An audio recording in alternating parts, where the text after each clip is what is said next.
नमस्कार दोस्तों। एक्टर सुशांत सिंह राजपूत की सुसाइड के बाद मेंटल हेल्थ पर और डिप्रेशन पर बात शुरू हो चुकी है।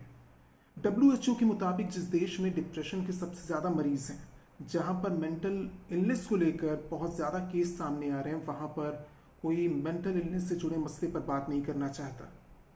जब भी इस पर बात की जाती है, इसे छिपाने की कोशिश की जाती है जैसे ऐसा कुछ हो ना। 2017 में एक स्टडी की गई भारत में कई राज्यों में, और उसमें पाया गया कि हर 7 में से एक भारतीय डिप्रेशन का शिकार है। ये वो मामले हैं जो रिपोर्ट किए गए। आप जानते हैं कि ऐसे बहुत से केसेस हैं, गांवों से बात करें, कस्बों से, यहाँ तक कि शहरों में भी, जो कभी रिपोर्ट नहीं होते। हकीकत यह है कि अगर आप अपने अगल बगल देखेंगे तो आप पाएंगे कि हर दूसरा तीसरा व्यक्ति डिप्रेशन का शिकार हो सकता है। साल 1990 से 2017 के बीच रिपोर्ट ये कहती है कि डिप्रेशन के मामले दोगुने हो चुके हैं और ये लगातार बढ़ते जा रहे हैं।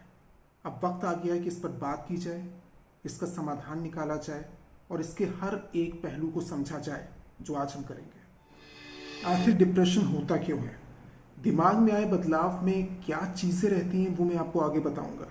लेकिन आमतौर पर यह देखा गया है कि जैसे कि कोई बड़ा सदमा लगा हो, बचपन बहुत अच्छा ना बीता हो, कोई ऐसी चीज़ रही हो बचपन में जिसने बहुत दिमाग पर असर डाला, आसपास कोई रिश्ता खराब हुआ हो, कोई ऐसी घटना हुई हो जिसके बारे में आप बहुत ज़्यादा सोचते हैं, कोई ऐसी तकलीफ जिससे आप उबर नहीं पाते हैं।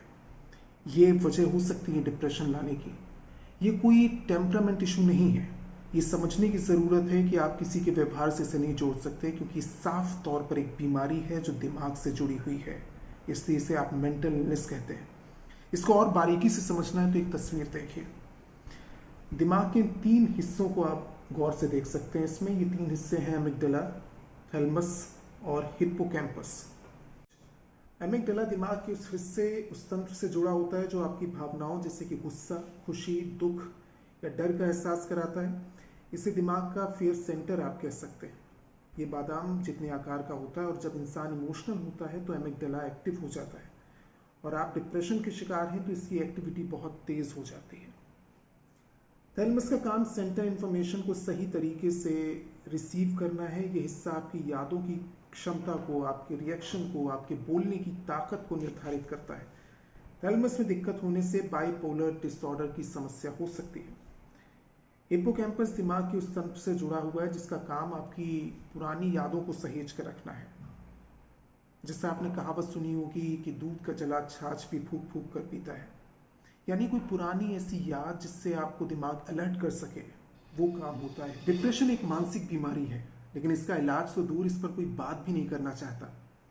अगर किसी के अपने किसी करीबी को दिल की बीमारी है तो वो लोगों से चर्चा करेगा, बेहतर से बेहतर डॉक्टर पता करने की कोशिश करेगा। लेकिन अगर किसी अपने को डिप्रेशन हो जाए या कोई मेंटल इलनेस हो जाए तो इस पर कोई बात नहीं करना चाहता। लोग सोचते हैं कि बाकी लोग क्या कहेंगे। अगर शरीर पर कोई जख्म है, कोई घाव है, तो कोई भी देखकर कह सकता है कि जाइए आप डॉक्टर को दिखाइए।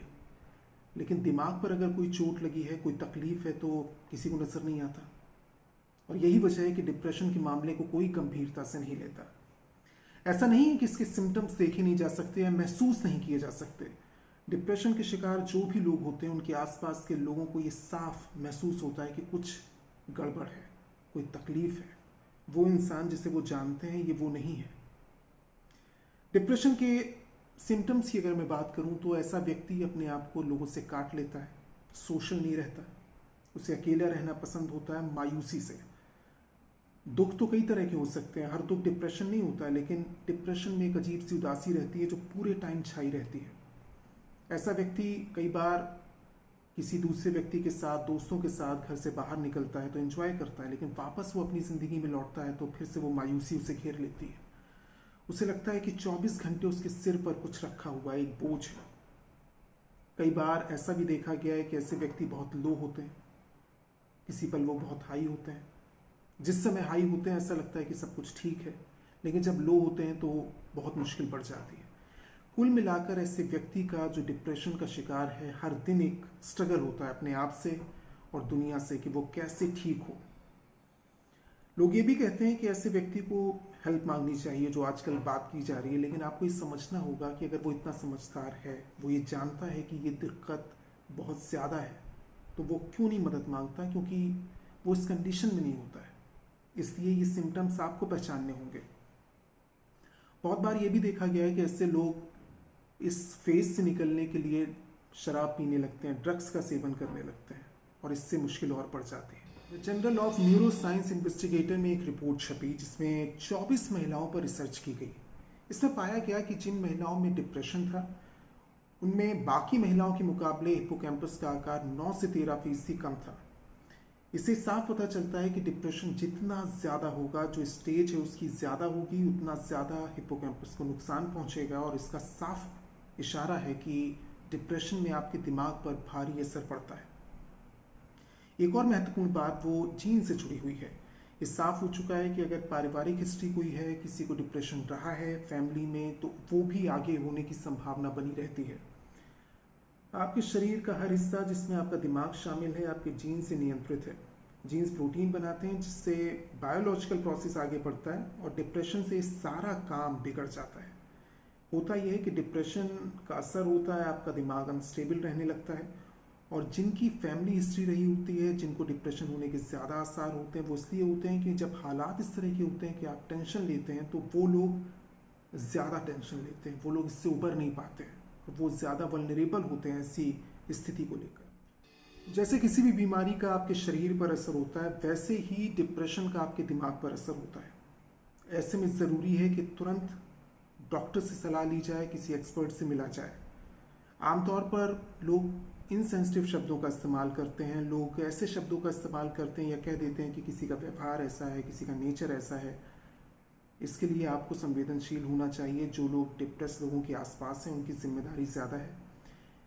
आत्महत्या का विचार आना भी मेंटल इलनेस है, और उसी के चलते ऐसा होता है। तो जो लोग ये कहते हैं कि डिप्रेस्ड व्यक्ति को मदद मांगनी चाहिए, आपको ये समझना होगा कि उनके बस में नहीं है, वो इतना सोच नहीं पाते। ये जिम्मेदारी आसपास रहने वाले लोगों की ज़्यादा है कि वो डिप्रेस्ड लोगों की मदद करें, उन्हें फ़ौरन किसी एक्सपर्ट के पास ले जाएं। और मेंटल इलनेस से जुड़े मसलों को लेकर संकोच करने की, हेजिटेट होने की ज़रूरत नहीं है। बहुत से अस्पताल हैं, बहुत से NGOs इसके लिए काम कर रहे हैं। आप गूगल करिए, बहुत से हॉस्पिटल हैं, बहुत से साइकियाट्रिस्ट हैं जहाँ पर आप जाकर मदद ले सकते हैं। अगर मेंटल इलनेस में सिम्टम्स मिल रहे हैं कि दिक्कत बढ़ चुकी है, तो उसे अपने आप समाधान करने की कोशिश ना करें। ज़रूरी है कि आप किसी एक्सपर्ट की मदद लें, और उनकी जिम्मेदारी ज़्यादा है जो ऐसे लोगों के आसपास है। मेंटल इलनेस को समझें, इसकी गंभीरता को समझें, और समय रहते ऐसे लोगों की मदद करें।